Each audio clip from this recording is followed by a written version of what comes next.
Hello everyone, আসসালামু আলাইকুম। চলে আসলাম নতুন আরও একটি রেসিপি নিয়ে। আজকে একটু ভিন্ন রকমভাবে ছোলা ভুনা পরিবেশন করেছি। বিকালের আড্ডায় মুড়ির সাথে বা ইফতারের জন্য এই রেসিপিটি বানিয়ে খেতে পারবেন। আর রেসিপিটি তৈরি করার জন্য প্রথমে আমি ছোলা নিয়েছি। আর ছোলাটা আমি সারা রাত পানিতে ভিজিয়ে রেখে এখন পানি দিয়ে ভালো করে পরিষ্কার করে ধুয়ে নিয়েছি। এখন আমি এটি রান্না করব। আর রান্না করার জন্য প্রথমে আমি কড়াইয়ে তেল দিয়ে দিব, তারপর দিয়ে দিব অল্প একটু সরিষা ফোড়ন ডিপ ফ্লেভারের জন্য। তারপর দিয়ে দিব একটি মিডিয়াম সাইজের পেঁয়াজ কেটে নিয়েছি। সেই পেঁয়াজগুলোকে দিয়ে আমি হালকা ভেজে নিব। আর পেঁয়াজগুলো যখন একটু নরম হয়ে আসবে তখন এর মধ্যে আমি দিয়ে দিব আদা বাটা ও রসুন বাটা। আর এই আদা বাটা রসুন বাটা একটু পেঁয়াজের সাথে আর কিছুক্ষণ একটু ভালো করে ভেজে নিব, যাতে আদা রসুনের গন্ধটা না আসে। এখন আমি একটু ভেজে নেওয়ার পর এর মধ্যে দিয়ে দিব হলুদের গুঁড়ো, তারপর দিয়ে দিব মরিচের গুঁড়ো, তারপর দিয়ে দিব জিরার গুঁড়ো, তারপর দিয়ে দিব একটু গরম মশলার গুঁড়ো। এখন আমি এই মশলাগুলো পেঁয়াজের সাথে আর কিছুক্ষণ ভেজে নেব। আর ভাজা হয়ে গেলে এর মধ্যে দিয়ে দিব তেঁতুলগুলা। আর আমি এই তেঁতুলগুলা আমি আগেই পানি দিয়ে কিছুক্ষণ ভিজিয়ে রেখেছিলাম, সেটি আমি ভালো করে ভিজ ছাড়িয়ে রেখেছিলাম। আর সেই তেঁতুলগুলাটাই দিয়ে দিলাম। তারপর দিয়ে দিব স্বাদ মতো লবণ, তারপর দিয়ে দিব চিনি। আর চিনিটা দেওয়ার পর একটু ভালো করে নেড়ে চেড়ে মিশিয়ে নেব। এখানে মশলাগুলো ভালো করে কষিয়ে নিতে হবে। এখানে আলাদা কোনো পানি ব্যবহার করব না।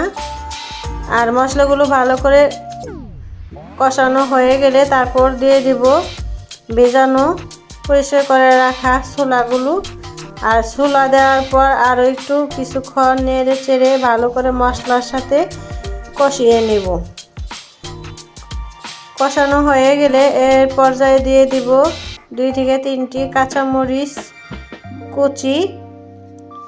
তারপর আরও কিছুক্ষণ নেড়ে চেড়ে মিশিয়ে নেব। আর মিশে হয়ে গেলে এখন আমি এই ছোলাগুলো সিদ্ধ করার জন্য পানি দিয়ে দেব। এখানে আমি 2 কাপ পানি ব্যবহার করেছি শুধুমাত্র ছোলাগুলো সিদ্ধ হওয়ার জন্য। পানি দেওয়ার পর ছোলাগুলো একটু নেড়ে চেড়ে মিশিয়ে দেব পানির সাথে, যাতে সব মশলাগুলো পানির সাথে মিশে যায়। তারপর ঢাকনা দিয়ে 20 মিনিটের জন্য রান্না করব। আর চুলার আঁচ মিডিয়াম থাকবে। চলে আসলাম 20 মিনিট পর। তারপর আমার পানিগুলো এখনও শুকায় নাই। এই অবস্থায় আমি দিয়ে দেব আগে থেকে 2টা আলু সিদ্ধ করে রেখেছিলাম। একটা আলু আমি ভালো করে ম্যাশ করে নিয়েছি আধা ভাঙ্গা করে, সেটি দিয়ে দিব। আর একটা আলু আমি টুকরো টুকরো করে কেটে রেখেছি একটু বড় সাইজ করে, সেটিও দিয়ে দেব। তাহলে ছোলা ভুনাটা একটু মাখো মাখো হবে। এখন আমি ভালো করে নেড়েচেড়ে মিশিয়ে নেব। আরও কিছুক্ষণ আমি ঢাকনা দিয়ে ঢেকে রাখবো। এ পর্যায়ে ছোলা যখন একটু ঝোলগুলো ঘন হয়ে আসবে বা মাখো মাখো হবে, তখন আমি ছোলাগুলো নামিয়ে ঠান্ডা করে নিব। এই তো আমার ছোলা হয়ে গেছে। এখন এর মধ্যে আমি দিয়ে দিব শসা কুচি, দিয়ে দিব গাজর কুচি, দিয়ে দিব টমেটো কুচি, তারপর দিয়ে দিব পেঁয়াজ কুচি, তারপর দিয়ে দিব ধনিয়া পাতা। এখানে আমি অল্প অল্প করে ব্যবহার করেছি। আর দিয়ে দিব ঝুরি ভাজা। আর ঝুরি ভাজাগুলো আমি হাত দিয়ে একটু ভেঙে দিব। আর ভেঙে দেওয়া হয়ে গেলে আমি এখন এগুলোকে একটু ভালো করে মিশিয়ে নেব। এখানে নিচ থেকে উঠিয়ে উপরে একটু সবগুলো ভালো করে মিশিয়ে নিব।